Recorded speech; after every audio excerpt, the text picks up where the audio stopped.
Welcome everyone to Black Men Speak. I'm your co-host, the J.R. Stewart.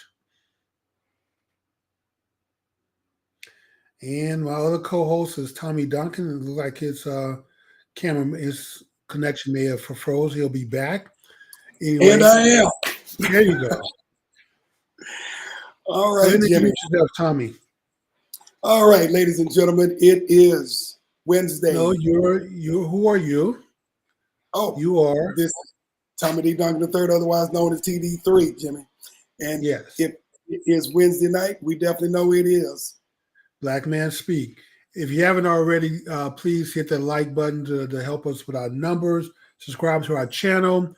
And if you're here watching the show live, please invite a friend so you guys will have something interesting to talk to.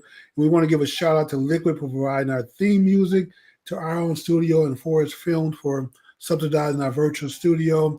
And Tom, we have another jam-packed show tonight, and with a great guest. And I got to give it to you, man. You keep bringing it week after week. So with that being said, Tom, let's jump in. Let's do what we do and bring information to people who watch the show. So we're going to get started with what? The birthday weeks this week? We got to get some birthdays in. That's one of my favorite segments, Tom. We're knocking on December, and man, we've got some birthdays to celebrate this week. And I'm going to even do some throwback, Jimmy. There were a couple of folks who are unaware. Unfortunately, they are no longer with us in the flesh, but they're definitely here in the spirit and have influenced millions. So I'm going to have to do a couple of throwback birthdays of folks who have gone to glory. So we're going to start off with our birthdays every day as we do on Wednesday, Jimmy. And these faces, some of them are with us and some of them are not. So first, one of our fraternity brothers who is a phenomenal actor, probably one of the best actors, bar none, in Hollywood, Brother Don Cheadle, who has played in many great movies. One of my absolute favorite actors, Don Cheadle. His birthday is today on November the 29th. So happy birthday, Don. Hope you're out celebrating, having a great time someplace. And Jimmy, this next one, a giant, a legend, and someone that we definitely lost early. The great. It definitely went too soon, Tom. Exactly. Chadwick Boseman. I mean, of course, everybody knows the Black Panther, but he played in so many great roles. I don't know that he was ever in a role that was just mediocre. And if it was mediocre, he made the film so much better. So that's a true mark of a great actor, Tom. That can take a mediocre script or storyline and make it better. Absolutely. So definitely we want to continue to, even though he doesn't have any further birthdays, we wanted to just acknowledge that great. This next one, anyone who's been around for a while and knows sports knows Bo. And Bo Jackson's birthday is tomorrow, November the 30th, the last day of the year. And so, Bo Jackson, one of the great heroes, and really even prior to the greatness, I will say, of a Michael Jordan who revolutionized the sports product apparel industry, there was Bo. Well, Tom, he was great at football and baseball, man. So those are not easy sports to master, both of them. I mean, it's hard enough mastering one, but he was a great athlete, man, and he brought a lot to the game, both sports. So, happy birthday tomorrow to Vincent Bo Jackson. For those of you, definitely give a shout out to him. Next birthday, Jimmy, this is a throwback to one of the, well, I'm not going to say one of the, in my opinion, the greatest comedian of all time was born on December the 1st. Well, Tom, he was definitely the first great comedian. I mean, we have some greats that have come after him, a few that have come after him, but yeah, Richard Pryor is definitely the godfather of comedy. Yeah, he would be considered, the first of the OGs when it comes to great comedians. Jimmy and they just broke the mold on Richard Pryor. Yeah. All right, next we're gonna go over a couple of days into December, because we always do them from the current day moving forward for about a week. And we'd like to give an early birthday wish to this beautiful woman, Tyra Banks, supermodel Tyra Banks, who has a birthday coming up on December the 4th, early next week. Well, Tom, before I got married, she was on my short list, my crush list. So, but yes, very talented and very beautiful young lady. And happy birthday. I'm trying to tell you, Tyra Banks influenced a lot of young women, who wanted to be models. She was just a starlet. I think most of us in high school had a crush on her at some point in time. So, early happy birthday to Tyra Banks. And this is another throwback, Jimmy, another of the OG Blue Bloods when it comes to rock and roll, Jimmy. And I think, unfortunately, he lived a long life, but Little Richard never got the credit that he was due until it was extremely late, and the influence, and really one of the originators, if not the originator, of rock and rolls during the early pioneer days. We know that he is still not with us, but there were so many giants, with birthdays that I had to do a throwback edition today. Little Richard's birthday is on December the 5th, and so we're a little bit early, but definitely acknowledging some of these greats, and we never know how that's going to carry on. And there are so many not good, but great artists who owe Little Richard, the foundation of what is built so many different platforms in rock and roll. We talk about people like Little Richard, Jackie Wilson, Fats Domino. These folks pioneered rock and roll music as we know it today. And like you said, so many greats. The Beatles, heavy metal, rock and roll, R&B, music genres owe these guys a huge debt, Tom, for what they've done for music. So happy birthday, and if you're up there looking down on Little Richard, we still love you. Agreed, Jimmy. So with that being said, folks, we have a special guest on our show tonight that we have been trying to work with this calendar for quite a long time. We have a giant on tonight, man. Absolutely. And so a good friend, also a fraternity brother of ours, that is going to be sharing his thoughts and his insight on a lot of different areas. And we are just really blessed to have him on tonight. This man is from the Dallas-Fort Worth area. I've known him for a long time. He is an activist, historian. One of his formal titles now is the president of the Dallas County Justice Initiative. He is also the host of the Commish Radio Show, and probably about 10 or 12 other things that, I won't read down his bio, but let's just introduce him and bring him onto the show. The great Ed Gray. Welcome, my brother. Welcome. Thank you. I appreciate it. It's an honor and pleasure to be here this evening. And we appreciate you taking time, yes, especially with holidays, understanding how busy things get, to just kind of talk about some of the things that you're doing. We've been following you for quite a while. And, I know this has been kind of going both ways, but we've always been talking about having you on the show. And we are just glad to finally get the moons to align so we can talk a little bit more about what folks know and may not know that you are doing out there, making an impact in our community. So why don't we start off by talking about what you're currently doing, one of the jobs that you have with the Dallas County Justice Initiative. For those who may not be familiar with it directly, how it started, what their aims are, and what they're doing, because some folks are probably familiar or have been affected by this organization indirectly that they may be unaware of. Well, thank you. I appreciate it. The Dallas County Justice Initiative is the local chapter of the Equal Justice Initiative, which is based in Montgomery, Alabama. And it started off many years ago, and we are dealing with mass incarceration and also projects regarding the lynching projects, the lynchings. We've had several lynchings, over 7 lynchings that have occurred in Dallas County itself, and we are addressing that locally. But throughout the United States, specifically in the South, we started lynching projects in which we went out into the community and went to these various places where the lynchings occurred and put out historical markers at these locations. Help me understand, and for those in our community who may not understand the importance behind why this is so significant now, because when you think of lynchings, you think of post-Reconstruction, you think of early 20th century, the rise, or the re-rise of the KKK, the Black Legion, and all those organizations. And so, quite frankly, folks don't think about lynching today. So unpack that a little bit and help us understand what that looks like in the 21st century, because some folks may not understand. Let's unpack that. Okay. Brian Stevenson created the EJI in Montgomery, Alabama, and our local chapter was created by Dr. George Keaton, who recently passed away last December, and I've succeeded him in that position. So what we've decided to do was to bring historical activism to the Dallas-Fort Worth community, and that's what we are addressing that.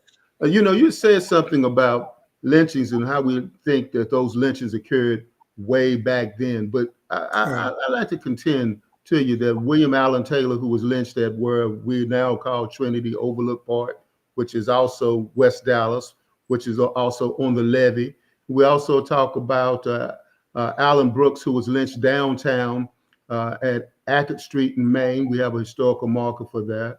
And we also talk about Martyrs Park, where the grounds of Martyrs Park was sanctified by the blood of the three lynching victims, Patrick Jennings, Sam Smith, and Cato Miller, and also the extra, I wouldn't call it a lynching, but she was capital murdered, and that was Jane Elkins. That was then. So what's now?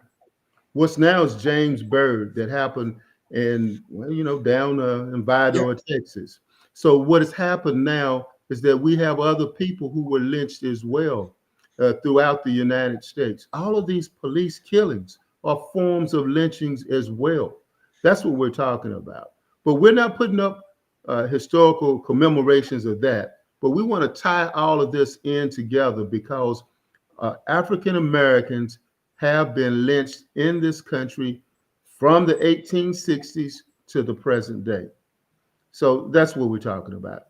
If you recall a couple of months back in North Carolina when a brother was jogging, lynching there. It was a lynching.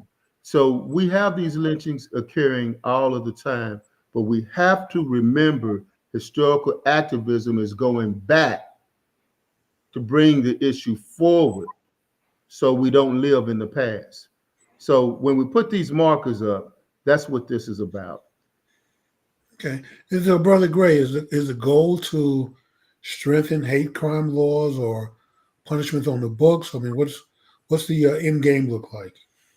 The end game that is there for us is to bring awareness so we don't get careless. Now, we can strengthen the hate crimes if we want to, but, we have to end up having convictions in the courts, which then goes back to what I was saying about the incarceration, the judicial system in itself. So that's what this is about. So we are attacking this in several platforms, if you will. We think about this in the context of slavery. We think about this in the context of post-Reconstruction, and we fast forward this today. And I know that some of us think that this is just, things that impact our community. How relevant is this to other communities outside of the Black community? Is this something that is more targeted towards the Black community, or is this something that is just as common in other communities as well? It's targeted to all of America. It's targeted to all of America because all of America is complicit in what has happened. So it's not just a feel-good story that we want to put up a historical marker so Black people can say, look, that's where that lynching occurred. That doesn't do any good. But what we're doing with that is to make sure that, again, people are aware of this and then act accordingly. As we say in church, govern ourselves accordingly. So governing yourselves accordingly is, as Jimmy would say, yes, that strengthening the hate crime laws would be great, but also making sure that people are aware that these things have happened and they can happen again. Those things that can happen in situations now when we talk about lynchings We talk about modern day lynchings. We talk about a lot of things. Those brothers who, and most of them were brothers, and there were some sisters that were lynched too, as I said about Jane Elkins. So those brothers were lynched for nothing. In some cases, reckless eyeballing. So okay, reckless eyeballing. So now we go ahead and we translate that to someone selling cigarettes in New York City. Okay, then someone gets lynched then, if you will. Lynching, modern day lynching in this particular case would be, again, with Eric Garner. That would be a situation there. So if we make sure that there's a connection with the past to the present, to make sure that we can say never again, we can say never again too and actually mean it too. And that's what we're doing. We're bringing the awareness so people can say, they can say at Trinity Overlook Park, no, we're not going to allow someone to be lynched for something they didn't do. No, we're not going to have someone lynched because they're jogging. No, we're not going to have somebody threatened with incarceration because they're looking at birds in New York Central Park, in an area in which that someone is not supposed to be there with a dog. And then this person calls in the police, and then, hey, you could have got arrested. If it wasn't for the fact he had one of these things called a camera, yep, he would have been arrested. So this whole thing there, that's a modern day lynching in itself. So this is where we at with this. Especially even today, Ed, we still run the risk of anytime a black man is being charged by a white woman, that the prevailing thought is that she's absolutely correct and you're guilty. So guilty until proven innocent. That's true. Guilty until proven innocent, which is a very hard standard to come across. A lot of young brothers are sitting up in jails right now on false rape charges because some white woman to charge them with sexual assault, only to find out years later that they made a mistake or that they were lying. So this is still a problem today. Emmett Till, that was a situation, great. And now you didn't mention him, but that's a great analogy on it. But what we're talking about here is white tears, black fears, and how many years? Wow, powerful. How much of this, from a legal standpoint, is a federal issue versus a state issue? And what layers do you guys get involved? You're talking. I don't understand your question. When you talk about the focus from a legal standpoint in terms of the courts, when Jimmy mentioned earlier in terms of strengthening laws, how much is that a state issue or versus a federal issue in terms of strengthening the laws? That's the entirely state issue. The entirely state issue. The federal government doesn't get involved in it. It took the federal government 50, 60 years to have an anti-lynching law passed. So everything is a state law.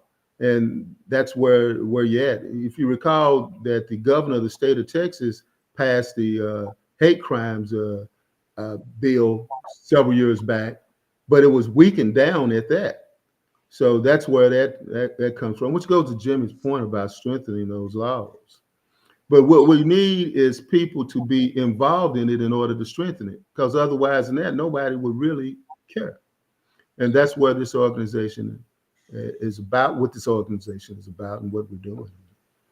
Since you don't, and again, we see quite a bit, but we probably just see the scratching of the surface in terms of modern day lynchings in America, regardless of what community is impacted by it. I know that if you focus solely on that, probably the news, 5, 6, and 10 o'clock news would be full of murders, because that's typically what they're reporting on. But for those who consider themselves to be more politically sophisticated, more politically engaged, how do they get involved? How do they make an impact on ensuring that we begin to reduce and or eliminate more of these unnecessary deaths based upon someone's recognizance? What are your recommendations? Getting involved with the Equal Justice Initiative, writing to their congresspeople, state and local. What are the things that they can do to get engaged? For folks who are just unfamiliar. Writing to your congressman, that's That's always a feel-good moment that people have. They text the congressman or they write that congressman, they send them an email, and they feel good about that. And where does it go after that? It doesn't really go anywhere. I'm being straight with you, okay?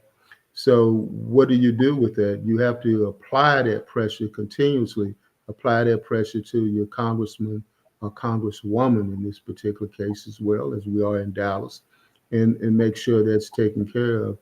Pressure always, they say pressure can bust a pipe, and that's what pressure is about.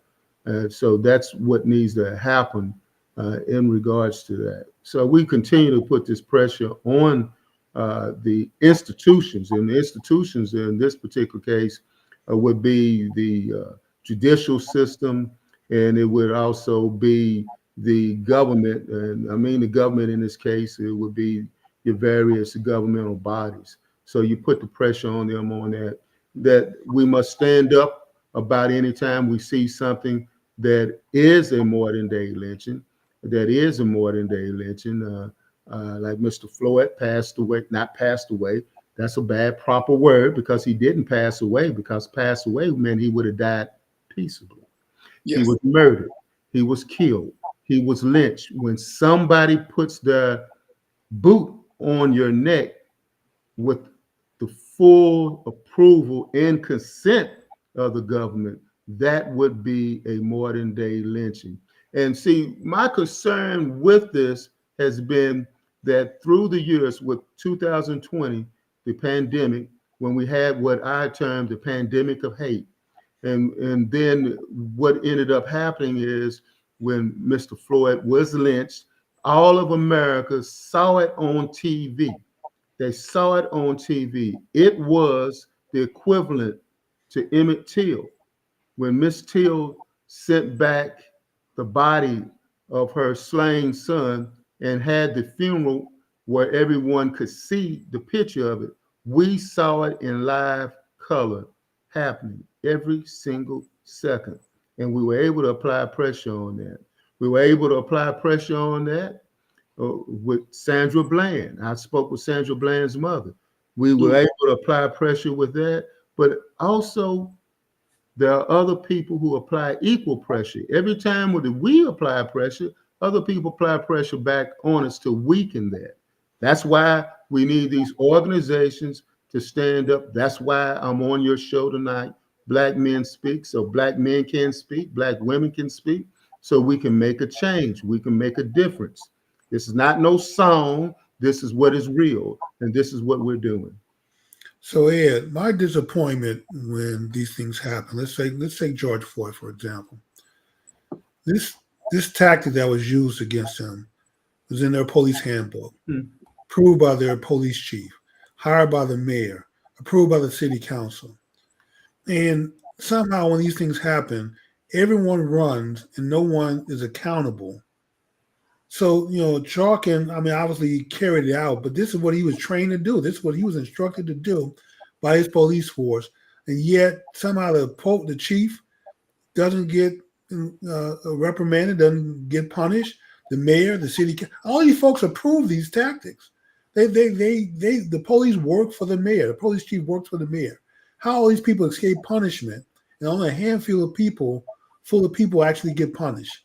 And so sometimes I think, we overlook and don't bring accountability to enough people. They throw us a few sacrificial lambs out there, and we're okay with it.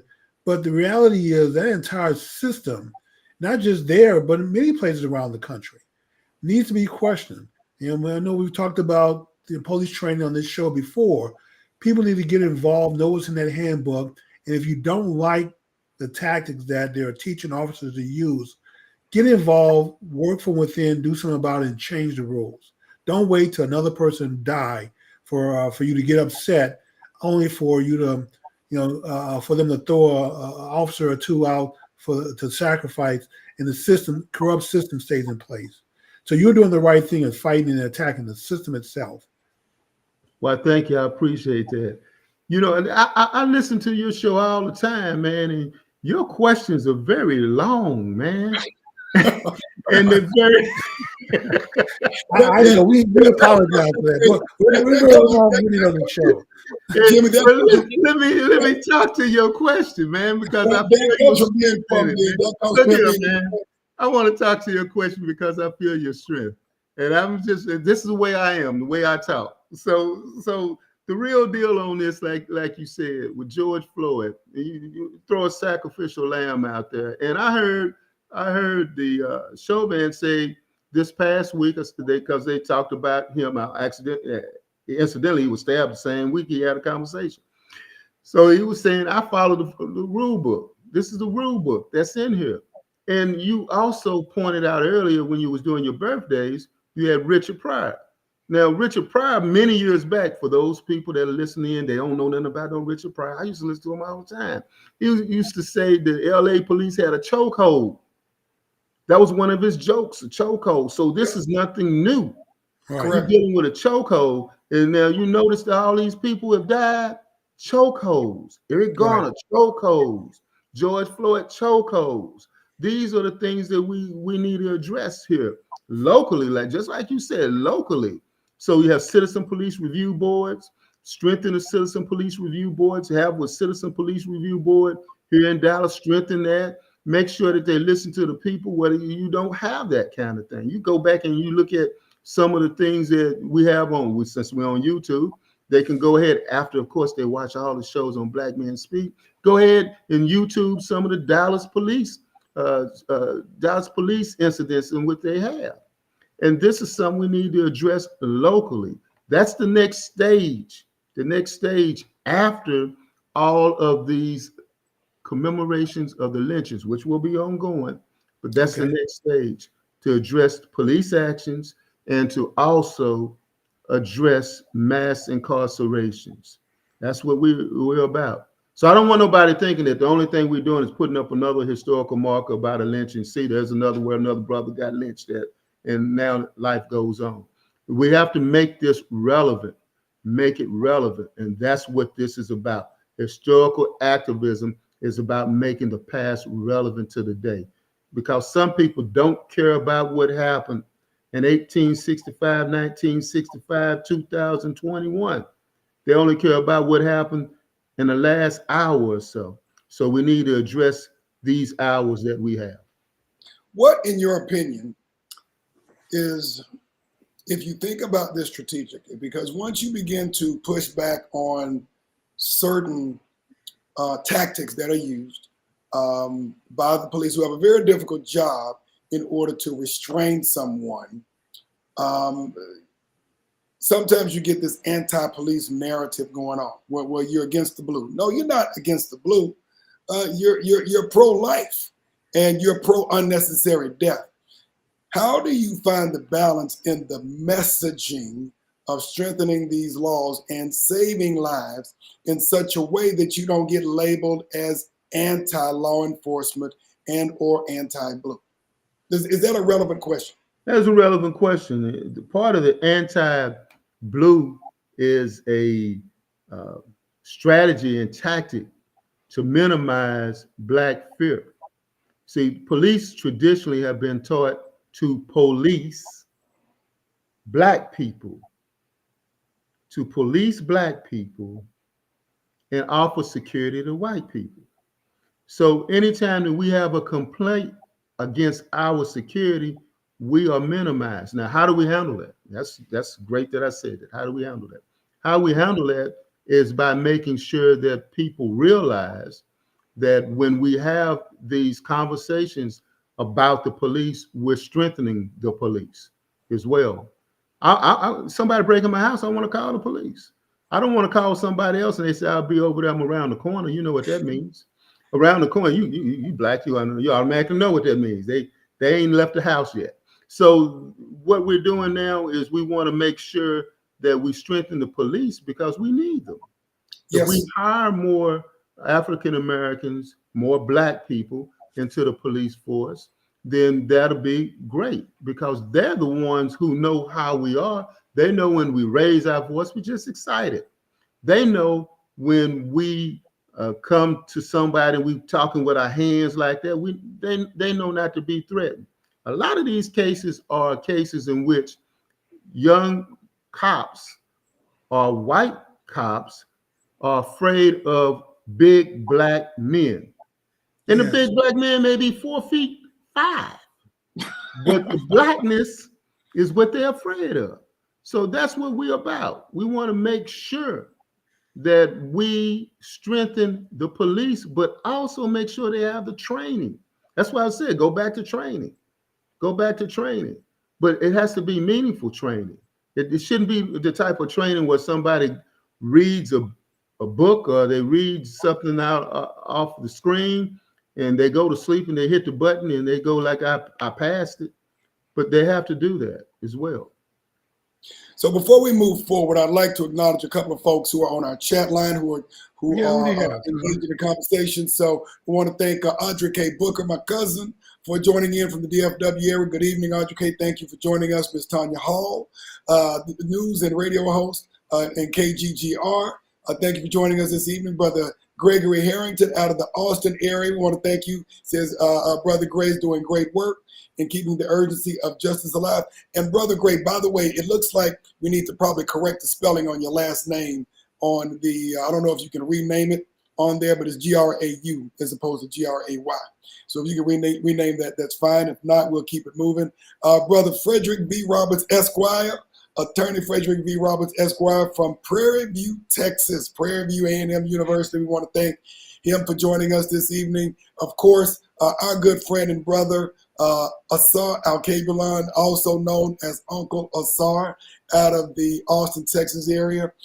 Also a co-host, of one of the greatest platforms for Pan-Africanism as well. And so definitely worth checking out. Absolutely, as well. So Pan-Africanism and Asar Al-Kabilan are one in one. So we want to thank him for joining us. So at any rate, let's go ahead and move forward, and we'll have some folks to kind of chime in. And folks out there who are listening, those who are on the chat line, if you have any questions, any thoughts, any observations, please put those in the chat line and we can address those to Brother Gray as well as we continue to move forward. So we talked about, and you brought up something that was very interesting to me, being folks within our community, the Black community, the Latin American community, the Asian community, being more engaged with law enforcement, not just from being protected and served, but actually being a part of the solution. Having supported law enforcement in my career as well, it is a growing population, but it is slowly growing. Obviously, we know that law enforcement has been under what some people call an attack because of a lot of things that they were doing that, quite frankly, aren't good for their business in terms of attracting the best talent in the future. And so we have a very, what is the best way to say it, historically peculiar relationship with law enforcement based upon the way that law enforcement was founded in this country and what it was founded for. So when we talk about our young people and the next generation becoming law enforcement officers, running for sheriff, running for police chief, and they say, man, you got to be out of your mind. I just got chased by them jokers. Why am I trying to be a part of their organization? What do you say to them?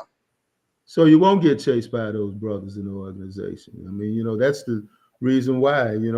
I on my radio podcast, I had 2 policemen on. One of them was the chief of police in East Texas. He was on the show.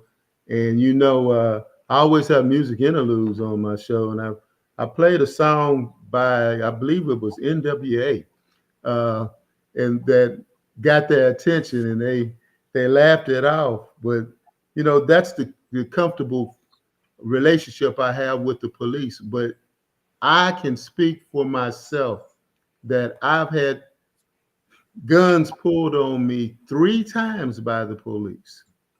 3 times by the police. 3 by the police while I was at work for the company that I was working for. But at work. Pardon? At work. Oh, yeah, at work. I'm not going to mention the name of the company because I don't work for them anymore, and they're not sponsoring Black Men Speak, so I'm not going to mention that name. So anyway, they should though. But this is at work. and had guns pulled on me at work. And each time they said it was justifiable. Now, of course, that leaves me feeling somewhat embittered by that. And nevertheless, that's where we're at on that. But we have to make sure that the relationships that we have with our young men is to teach them first how to act when approached by the police. That's number one. That is number one here. You're right. And then remember, you're not an attorney. I know hopefully someone is listening in right now that's young, that's listening. If not, those people can go ahead and share this with other people as well. Say, listen to this, these three brothers dropping the knowledge. But making sure that they know how to talk to the police. And remember, they're not in the courts. The police run the streets. They run the streets. As much as we think that some gangs run it, they don't run it. The police run it. They run the streets and they run the jails. So now the best opportunity you have is not to get in a fight with the police on the streets. You're going to lose. You can't outrun the police. Can't drive your car faster than they can. They got police people down the street waiting for you when you get there. Yeah. So you can't do none of that. So now how do you address the young brothers on that? Pull them aside. Say, this is what you need to do. And then the second thing is that we have to stop having a point where we think going to jail is a badge of honor. A rite of passage. Some people rite of passage. A rite of passage of you not getting any Social Security when you old, not getting any loans, not getting any apartments in some cases. You're totally ostracized. Amen. You're no longer a citizen, if you will, of these United States. And I say these United States, the only thing united about these states is the name. So, and when this happens, then you are totally ostracized and you're no longer a citizen. So we have to educate our people about that. You're absolutely right. And not only educate, we always say educate, and that means we're telling them we need to do something now. Yeah, de-escalating a situation. I mean, your goal is to survive. Make sure that you don't get shot accidentally. Something happened to you. So learning to de-escalate. That's not, making you any less than a man. That's not making you weaker. That just means that's your survival instinct kicking in. Right. Like you said, they have the guns, they have the weapons, and they're a much larger gang than you are. So your goal is to survive. And if something's done wrong, then file a complaint, get names, get badge numbers, and file a complaint working through the system. Even if the system is corrupt, still give it a chance to work, because then we can identify the corruption and work on it. But if you're dead in the ground, and it's very hard. Until recently, it's been very difficult to convict cops. I mean, they get the benefit of the doubt when they go to court that what they did was justified. Like you said, three times the cops pulled guns on you, and all three occasions, someone deemed this was justifiable. So this is what happens when you go to court. Cops get the benefit of the doubt, and you're dead, and they continue to live on. And so we need to stop that and change it around. But you're right, educating our folks on how to deal with officers, how to survive the incident, how to file complaints afterward, and then follow through on the complaints. True. We have a question from one of our listeners on the chat line, Audrey Booker, who asked a question. I believe the essence of her question is, how can the Black church leaders and dignitaries step up and get engaged when it comes to Black on Black crimes in our communities? A little bit of a detour from what we're talking about now, but we're just kicking it. Let's go ahead and talk about it. How do you get Black church leaders and dignitaries to step up and talk about Black on Black crimes? First of all, we got to talk about it. Yeah. I think I heard Jimmy just say amen. But there's no money in it. So and then good luck with that one. I also object to the fact we say Black on Black crimes. Because I think we minimize a lot of what we're doing here. We call it Black on Black crimes. When white people kill each other, they don't call it white on white crimes. Why do we call Black on Black crimes? Because it's a form of our self-hate ourselves by we saying that we are killing ourselves, which indeed we are. We just need to stop saying, I would prefer that we start charging other people up when they kill each other and say white on white crimes. And so we're going to go ahead and make this thing equal. Now, what do we do regarding that? We need to have Black churches and leaders to go ahead and speak on this issue as well, and say we need to stop doing that as well. We can't say that they doing that to us when most of the murders that are happening in Dallas, Texas right now have been committed by Black people on Black people. 80% of it, if I'm not mistaken, has been Black killing Black. We need to say that. We need to say that. We need to say it. But probably the people doing it ain't going to church anyway, so they ain't listening anyway. So there you have it. I'm sorry, Ms. Booker, if I said something wrong with that, but I just want to just talk to you straight. You want to follow up on it, we can. I'm good. But that's what we need to do. We need to address the issue, and we need to forcefully address the issue and to make it happen.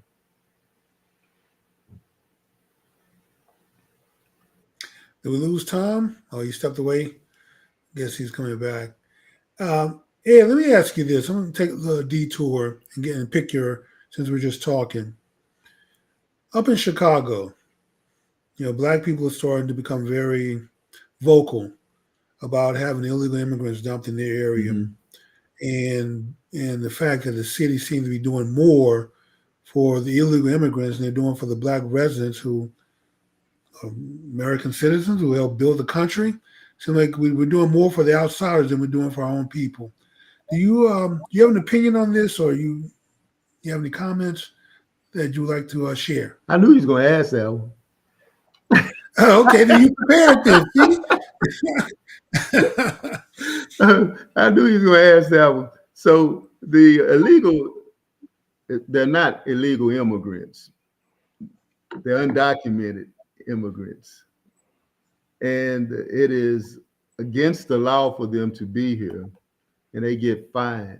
Now, regarding being dumped in communities as well, that is wrong for them to be shipped somewhere and placed there. This is exactly what Governor Abbott is doing, because he don't want them here, and he's just trying to send a political message regarding that. I don't necessarily want to see anybody moved around the country at will and just being placed somewhere. So that's really my answer to that. Regarding the borders has been an issue that has plagued America since the 1820s with the Mexican border. And the first issue in the 1820s was that when you had illegal immigration from places like Alabama, Tennessee, Mississippi, Georgia, when they came across the Sabine River and they were bringing slaves into a province of Mexico that did not allow slavery. So we traditionally had people to have crossed these borders. Now, what do we do regarding the border situation? That's something that we need to address, not only here in the United States, but also in the places where they're coming from as well. When you create a situation where people are there, they will come here. So if we create that situation, we need to fix that situation. And that's what we need to do with that. We need to fix the situation. So what do you think Black folks should feel about this? How do Black people feel about that? Well, if we're getting more of having to deal with more of it by having, let's say undocumented people placed in our neighborhoods, using resources that would normally be dedicated for us, or having resources that were dedicated for us taken away and shifted. What should our response be? I don't know whether should we feel excited? I don't know whether or not these things have been shifted over. I don't know that. Okay. But that's the perception that they probably have, because it's always a zero-sum game. Someone's gaining, someone's losing. I don't know whether or not that is actually happening at all. And how much are they shifting over? And then we end up having this issue. It's a greater issue than people on the south side of Chicago. You mentioned Chicago, south side of Chicago is dealing with, because then you have a United Nations issue. Once they're here, you just can't turn them back. They're here. So you have to find a way to make them to make the migrants somewhat comfortable, and they're not comfortable either. They're placed in tents outside, if I'm not mistaken. Chicago right now is not a good place to be outside right now. But this is the issue. Now, we also see another issue here as well. In a country that is really rich and wealthy, in which we end up having some sports stars make a lot more money than what these people are being pledged to be helped with by the government. That's something as well. We talk about this. We want to talk about economics. I'm taking your question, and I'm moving on with this as well. The income disparities that we have in the United States have to be addressed first. First, that is the thing that Trump has said. I hate using this guy's name. That's the thing that he said to strengthen his base. So when it comes to our base, we have to say the same thing.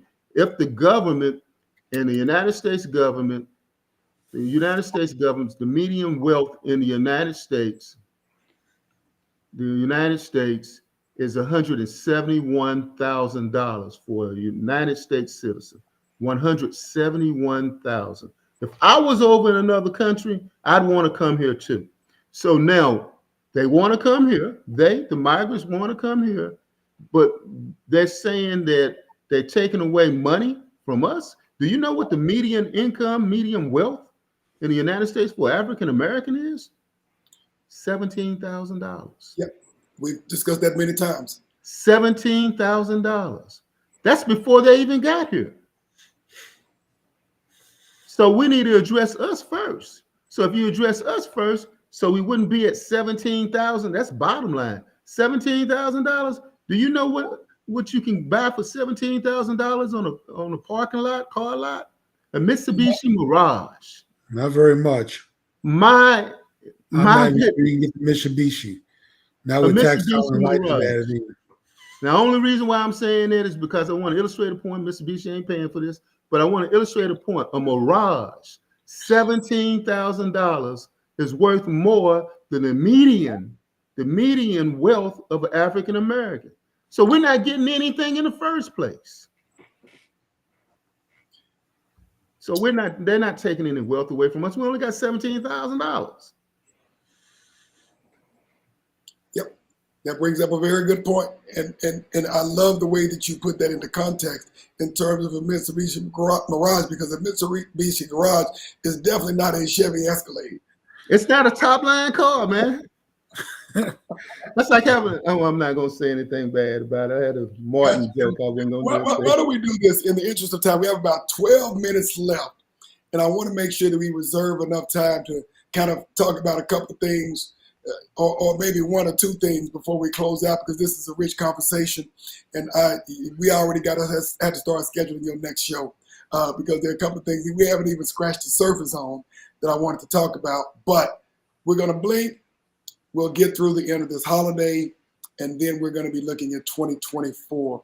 So I wanted to get your thoughts on a couple of things before we close out today's show. Obviously, we know that next year is going to be a huge election year. Obviously, presidential elections brings folks out. But when we talk about some of the things that you discussed earlier, we look at the Black community, and there are certain things that change, but there are certain things that don't change. In your opinion, looking at it from a local, state, national level, when we start measuring folks who want our vote, what are your thoughts on what some of the top agenda items need to be collectively? I'm not talking about the wealthy. I'm not talking about the middle class. I'm not talking about the poor. But those things that kind of cross the lines that we really need to focus on addressing before they start coming to our churches and asking on our votes, so that we can start looking at the track records next year. Health and environment. Beyond the other things that we already know about, such as the economy. I've mentioned that already with the economy, about the difference between 17,000 and 171,000. But the health issues that affect our people, period. Our people. I want to address just African American people as well. The infant mortality rate in the United States regarding the Black people in the United States, the Black nation in the United States is atrocious. We have a lot of children who die in infancy. That needs to be addressed. I would also say that when you have, my job is to stir the pot, to make sure that people think about things. But when you have African American vice president, that I believe that is something that she should have done. And I know someone's going to say, "Oh, you're going to make it hard on." I'm not making it hard on nobody. What I'm saying is that this is an issue that affects disparately African American women, and she's an African American woman, and then that's how people have viewed her and how she views herself. So we finally have an ally in the White House that needs to be addressed. No one's addressed that before. And the second thing is the environment. Environmental justice is what I'm seeking my PhD in. Environmental justice is more than just being able to look at birds in Central Park. It would be again, communities of color are placed in the front line when it comes to environmental injustices in the United States. If you look at things that happen with the flooding issues that happened during Hurricane Katrina, that's environmental justice. If you look locally at Sand Branch, who hasn't had any water since they started digging up for gravel out there and poisoned the water wells out there. You look at West Dallas, where we had the lead smelters, where people have died from that, and they had not been compensated for that. Yeah, they took a couple of dollars here or there and just gave a sample of what they could have given. But these things are throughout the United States. Jackson, Mississippi, no water in Jackson, Mississippi. Environmental justice again. It's more than just looking at the birds. It's whether or not you can have safe water to come out of your tap. If we need to address those things, and when it comes to those things, poison, polluted air affects us all, be us Black, white, Hispanic, it affects us all. Those are the things we need to address, because we are in some perilous times. And we say this every election. In every election, we go in there and we pull a lever, we push a button. But this time, we need to hold people accountable. And I don't think we hold people accountable. We don't. We feel good about whether or not our guy or our woman won, and then we wait for the next election. I have two things for you, so quickly see if we can squeeze them in. If you can't, that's fine. I'll wait till you come back. Education and then absentee fatherhood. Education and absentee fatherhood. Education. Well, the education system in the United States wasn't institutionally, it wasn't built for African Americans as well.